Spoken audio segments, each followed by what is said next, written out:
Hello everyone, welcome to Khan Academy. This is Kamsal. Today I am going to teach to you linear equation in two variable. आज आपको हम ये बताने जा रहे हैं दो चर वाले रैखिक समीकरण। एक ऐसा समीकरण जिसके पावर 1 हो, जिसका घात 1 हो, उसे हम लोग रैखिक समीकरण कहते हैं। अब इसमें चर क्या है? x एक चर है और दूसरा y एक चर है। अब इसको सॉल्व करने का, x और y की वैल्यू फाइंड करने का बहुत सारा मेथड है। फर्स्ट मेथड आपको मैं सिखाने जा रहा हूं, जिसको कहते हैं प्रतिस्थापन विधि। अब उसमें जो इंग्लिश मीडियम के स्टूडेंट हैं उनको इंग्लिश में इसको कहा जाता है सब्स्टिट्यूशन मेथड। ठीक है, linear equation in two variables को फाइंड करने का बहुत सारा मेथड है। उसमें फर्स्ट मेथड जो सीखने जा रहे हैं वो है सब्स्टिट्यूशन मेथड, और हिंदी में उसको कहते हैं प्रतिस्थापन विधि। सबसे पहले काम ये करना है कि जो दो आप लीनियर इक्वेशन आपको दिया रहेगा, x + 2y = 3 - 15y = 2, दो इक्वेशन आपको दिया गया है। सबसे पहला वाला समीकरण ज्यों का त्यों एज इट इज उतार देना है। x + 2y = 3, फर्स्ट वाले इक्वेशन को हम उतार लेंगे। उतारने के बाद या तो यहां से x की वैल्यू फाइंड करें या y की वैल्यू फाइंड करें। तो यहां से हम x की वैल्यू निकालना है, अगर चाहें x एज इट इज लिख देंगे, इक्वल का निशान देंगे, प्लस में 2y है, उस इक्वल के उस तरफ ले जाएंगे तो क्या हो जाएगा, माइनस में x की वैल्यू यहां से निकल गई, x = आ गया 3 - 2y।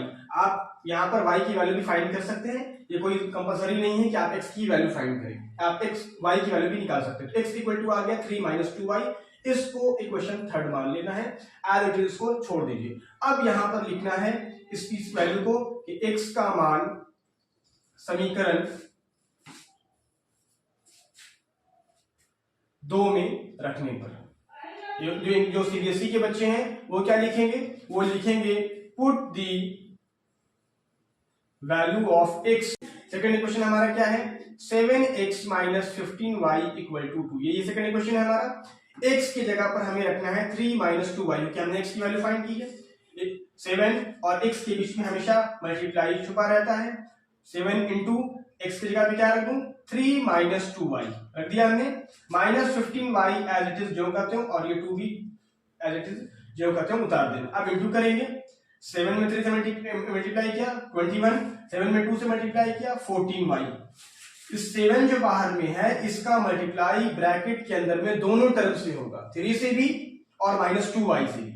तो 7 में 3 से गुना किया 7 के 21, और 7 में 2 से गुना किया 14 आया, 15 ज्यों का त्यों उतार देंगे, बराबर में 2 ज्यों का त्यों एज इट इज उतर जाएगा। अब यहां पर हम ये देखेंगे कि ये नंबर है, ये और ये भी नंबर है। सीधे सिंपल लैंग्वेज समझे कि ये अगर नंबर है तो यहाँ भी नंबर है, लेकिन ये दोनों के साथ y लगा हुआ है तो ये सेम है। या अगर मैथमेटिक्स 2 ज्यों का त्यों एज इट इज उतर जाएगा। अब यहां पर हम ये देखेंगे कि ये नंबर है, ये और ये भी नंबर है। सीधे सिंपल लैंग्वेज समझे कि ये अगर नंबर है तो यहाँ भी नंबर है, लेकिन ये दोनों के साथ y लगा हुआ है तो ये सेम है। या अगर मैथमेटिकल टर्म में समझना हो तो ये समझे कि ये दोनों चर वाला है, ये चर का पद है और ये दोनों अचर है। इंग्लिश वाले बच्चे समझेंगे कि ये दोनों वेरिएबल टर्म्स है और ये नॉन वेरिएबल है। तो नॉन वेरिएबल को एक तरफ करेंगे और वेरिएबल को एक तरफ करेंगे, तो ये दोनों माइनस में है, तो -14 और -15 माइनस माइनस प्लस होता है, -14 और -15 हो गया -29y, और ये प्लस में 21 है, इस जो कि नॉन वेरिएबल है, क्योंकि अचर है इसलिए इसको प्लस में है, उसको इक्वल को उस तरफ लेके चले जाएंगे जहां पर ये भी अचर है। प्लस में 21 है, इधर आएगा तो क्या हो जाएगा, -21। क्या हम देख पा रहे हैं, -29y = 22 - 9, 2 के पहले प्लस छुपा हुआ है तो प्लस माइनस माइनस, 21 में से 2 गया, क्या बचा हमारे पास -19। दोनों तरफ माइनस है, माइनस से माइनस हो गया। इन दोनों के बीच में क्या छुपा हुआ है, मल्टीप्लाई। 29 और y के बीच में मल्टीप्लाई हिडन है, तो यहां से कहां चला जाएगा, डिवाइड में। मल्टीप्लाई से कहां जाता है, डिवाइड में। 19/29 y की वैल्यू आ गई।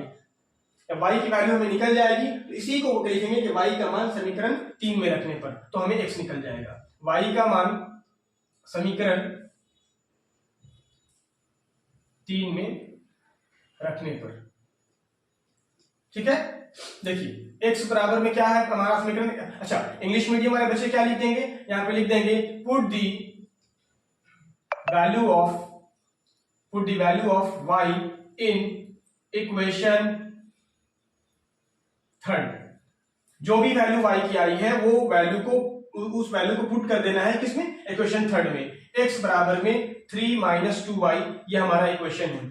ज्यों का त्यों 3 उतर जाएगा, माइनस ज्यों का त्यों, और y की जगह पर हम पुट कर देंगे 2 × 19/29। अब देखिए अब तो यहाँ से सिंपल फ्रैक्शनल ऐड बनेगा, 19 में 2 से इंटू किया 38, 19 दूनी 38 बटा में 29, 3 के नीचे हमेशा क्या छुपा रहता है, 1 रहता है। यहाँ से फ्रैक्शनल ऐड या जिसको बटा का जोड़ कहते हैं वो करेंगे, 1 और 29 का एलसीएम निकालेंगे, 29 आएगा। नीचे वाली संख्या जिसको हम लोग हर कहते हैं और इंग्लिश में डिनोमिनेटर कहते हैं, इस डिनोमिनेटर से यानी हर से एलसीएम में डिवाइड होता है। 1 से 29 में डिवाइड किया, भाग लगाया, 29 आया, और फिर 29 को ऊपर जो उतना भागफल आता है उसी से ऊपर में मल्टीप्लाई करते हैं। तो 29 में 3 से मल्टीप्लाई हो गया तो हो गया 87, माइनस 29 को 29 से डिवाइड किए तो 1 आया, 1 को 38 से इंटू करेंगे तो आ जाएगा हमारे पास 38, दोनों को सब्ट्रैक्ट कर देंगे, 87 माइनस 38, 17 में से 8 गया 9, ये बचा 7, 7 में से 3 गया 4, 49/29, ये जो वैल्यू आ गई है हमारी x की वैल्यू आ गई 49/20, ये हमारा आंसर हो गया। यहाँ पर भी आप चाहें तो लिख सकते हैं 49/29, ये हमारा आंसर हो गया। फिर से एक बार रिवाइंड कर ले, सबसे फर्स्ट मेथड सीखने जा रहे हैं linear equation in two variable, दो चरों वाले रैखिक समीकरण का सबसे फर्स्ट मेथड सीख रहे हैं, जिसको हम लोग प्रतिस्थापन विधि कहते हैं, और सीबीएसई के बच्चे समझ ले इसको सब्स्टिट्यूशन मेथड कहते हैं। इसमें दो लीनियर इक्वेशन दिया रहेगा, पहला equation x + 2y = 3, 7x - 15y = 2, ये दो इक्वेशन आपको दिया रहेगा। इस दोनों में से अब ये जरूरी नहीं है कि हम फर्स्ट को लें, अगर आपके जहन में ये बात आ रही हो कि सर सिर्फ फर्स्ट लेकर के x और y की वैल्यू निकाल रहे हैं, ये बिल्कुल जरूरी नहीं। It not be compulsory. You will take first equation. If you want, then you will take second equation also. आप सेकंड इक्वेशन, दूसरा इक्वेशन भी आप ले सकते हैं, 7x - 15y = 2। तो हमने फर्स्ट लिया, फर्स्ट लेके हमने यहाँ से x की वैल्यू फाइंड कर लिया, प्लस में 2y था उसको उधर भेज दिया, इक्वल के माइनस में चला गया, x की वैल्यू जो निकलेगी उसको इक्वेशन थर्ड मान लेना, और इसी x की वैल्यू को फर्स्ट लेके बनाया है तो सेकंड में रख देंगे, सेकंड में रखा, यहाँ से y निकल गया, और जो y की वैल्यू आएगी इस y की वैल्यू को हम इक्वेशन थर्ड में रख देंगे, तो वहां से हमें x की वैल्यू निकल जाएगी। ये बातें समझ में आई? इसके अलावा भी अगर आपको कोई डाउट हो, कोई परेशानी हो, कोई चीजें समझ में नहीं आई हो तो आप कमेंट सेक्शन में जरूर लिखिए, ठीक है। अगर आप चैनल पर नए हैं तो चैनल को सब्सक्राइब करें, लाइक करें और वीडियो को शेयर करें। Thank you.